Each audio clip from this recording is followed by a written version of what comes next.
अच्छा जी, अब है पार्किंसंस। ठीक, पार्किंसंस बेसिकली है क्या? पार्किंसंस के मतलब एक छोटा सा बात मैं आपको पहले बता दूं। सबसे पहले तो वो ये है कि पार्किंसंस एक मल्टी डायमेंशनल डिजीज़ है। ठीक, अमेरिका के अंदर इस वक्त जो उनके पास लेटेस्ट स्टडीज़ और जो उन्होंने सर्वे करवाया उसके मुताबिक तकरीबन 1 मिलियन पीपल जो हैं वो हर साल पार्किंसंस के साथ रिपोर्ट हो रहे हैं, उनमें डायग्नोज हो रहा है।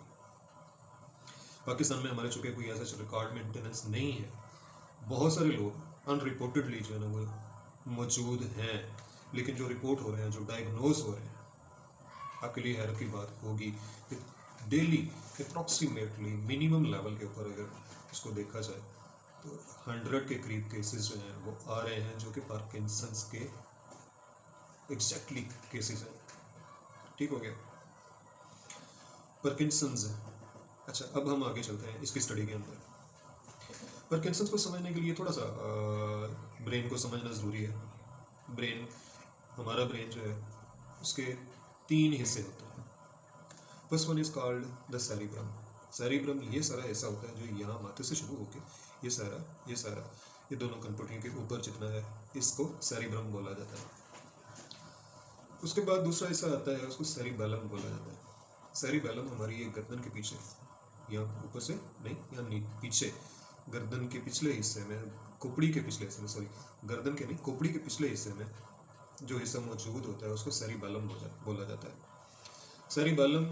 और तीसरा हिस्सा जो है, तीसरा हिस्सा सबसे इंपॉर्टेंट है इस केस की स्टडी के अंदर, इस टॉपिक की स्टडी के अंदर, that is called the brain stem. Brain stem वो हिस्सा होता है या वो पोर्शन होता है हमारे दिमाग का कि जो हमारे ये इस सेरिबेलम और सेरिब्रम को हमारा जो हराम मगज है उसके साथ अटैच करता है। ठीक हो गया। अच्छा, ब्रेन स्टेम के अंदर एक पोर्शन होता है जिसको मिड ब्रेन बोला जाता है। इस मिड ब्रेन के अंदर एक और पोर्शन होता है, अ सेट ऑफ न्यूरॉन्स होता है जिसको सब्सटेंशिया निग्रा बोला जाता है। सब्सटेंशिया निग्रा इसको इसलिए बोला जाता है, निग्रा इसको स्पेशली बोला जाता है क्योंकि इसका कलर जो है वो डार्क होता है, काले रंग के अंदर होता है। सब्सटेंस से सब्सटेंशिया और निग्रा ब्लैक से।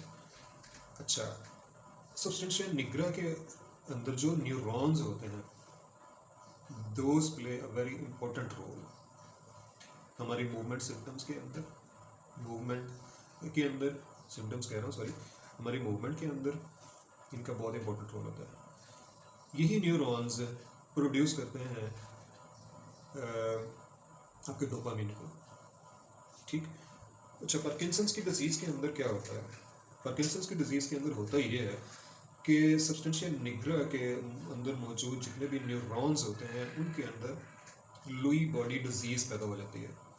लुई बॉडी डिजीज़ क्या कहती है कि सब्सटेंशिया निग्रा के उन न्यूरॉन्स को जो है वो डैमेज करना शुरू कर देती है, उनकी डेथ कॉज करती है, उनको ख़त्म करना शुरू कर देती है। जो वो ख़त्म होते जाते हैं हमारे दिमाग के अंदर जो रिक्वायर्ड डोपामिन के लेवल्स हैं, बिकॉज कि चूँकि डोपामिन प्रोड्यूसिंग, डोपामिनर्जिक जो न्यूरॉन्स हैं, डोपामिन प्रोड्यूस करने वाले जो न्यूरॉन्स हैं वो चूँकि ख़त्म हो रहे हैं Aahista Aahista with the passage of time, तो डोपामिन के जो रिक्वायर्ड लेवल हैं वो भी आहिस्ता आहिस्ता ख़त्म हो रहे हैं। ठीक हो गया। चूँकि ये प्रोसेस है, ये एक लॉन्ग टर्म प्रोसेस है, ऐसा नहीं होता कि ये एकदम से एक चीज़ जो है ना वो ख़त्म हो गई है डोपामिन, ऐसा नहीं है। It takes a little bit time, years and years and years. ठीक है। अब डोपामिन के जब लेवल्स डाउन होना शुरू हो जाते हैं तो हमारे जिस्म के अंदर ऐसी खराबियाँ हमें नज़र आना शुरू होती हैं, ऐसी तब्दीलियाँ हमें नज़र आना शुरू हो जाती हैं जिनकी बेस के ऊपर हम ये कह सकते हैं कि ये पार्किंसंस की सिम्टम्स हैं। अच्छा, इसका कोई ऐसा अभी तक कोई ऐसा टेस्ट नहीं है। दूसरे जितनी भी डिजीज़ हैं ना उनके हम टेस्ट करवा सकते हैं, स्कैन करवा सकते हैं, उससे पता चल जाता है कि ये इस बंदे को ये फलानी चीज़ है और इसका ये सूरत हाल है। लेकिन पार्किंसंस की किसी किस्म का कोई स्कैन नहीं है, पता ही नहीं चलता है। ब्रेन स्कैन से भी पता नहीं चलता, सीटी स्कैन से भी पता नहीं चलता है कि इस बंदे को पार्किंसंस मौजूद है। ये सीटी स्कैन के अंदर नहीं आती है। ठीक है।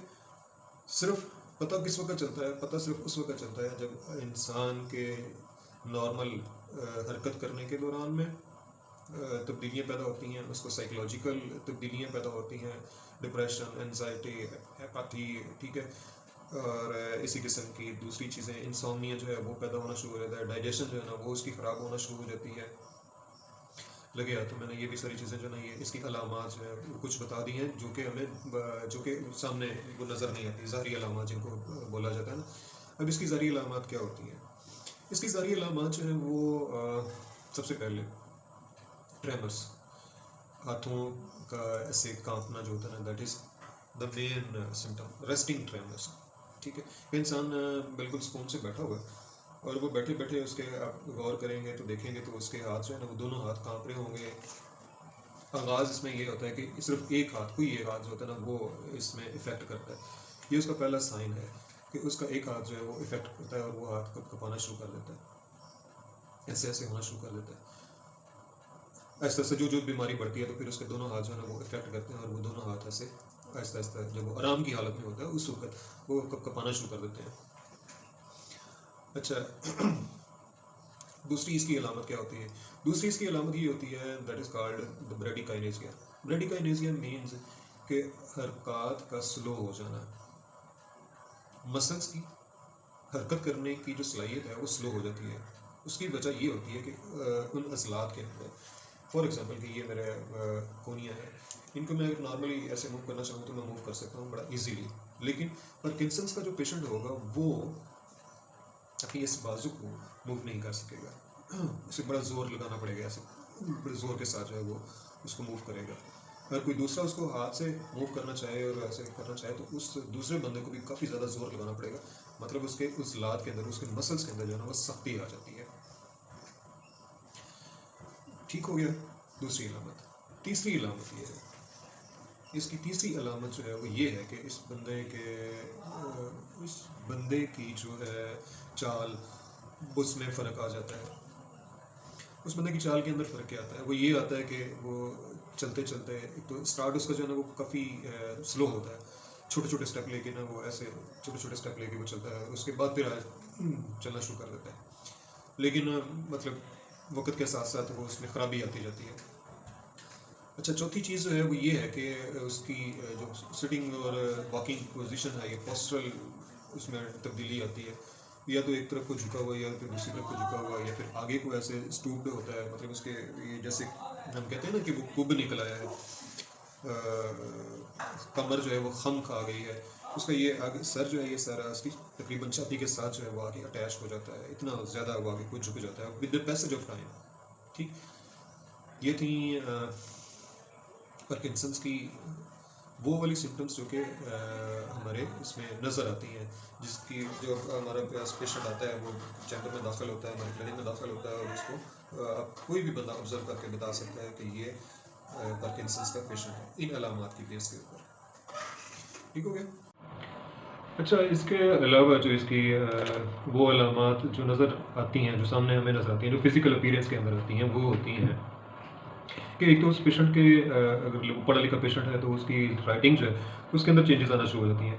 तो वो चेंजेस क्या होती हैं कि वो लिखता पहले अगर बड़े बड़े अल्फाज में लिखता था तो फिर आहिस्ता आहिस्ता उसके अल्फाज जो है ना वो छोटे होना शुरू हो जाते हैं, और एक वक्त ये भी आता है कि उसके अल्फाज में वापस में जो उसने लिखा ही होती है, लिखा होता है, उसके अल्फाज वो आपस में गड़बड़ होना शुरू हो जाते हैं। ठीक है, उसके अलावा उसका चेहरा जो है वो बिल्कुल स्पॉट हो जाता है, एक्सप्रेशनलेस, उसके चेहरे के ऊपर किसी किस्म के ना गुस्से के, ना खुशी के, किसी भी किस्म के जो है ना वो, ना हैरत के, किसी भी किस्म के उसमें तासरात जो है ना वो नहीं मिलते, चेहरा जो है तो वो बिल्कुल स्पॉट होता है। अच्छा, और इसी तरह अलामात में अगर अगली बात करें तो फिर वो होती है कि उस पेशेंट की, पार्किंसंस के पेशेंट की जो आवाज़ है वो आहिस्ता आहिस्ता मध्यम होना शुरू हो जाती है।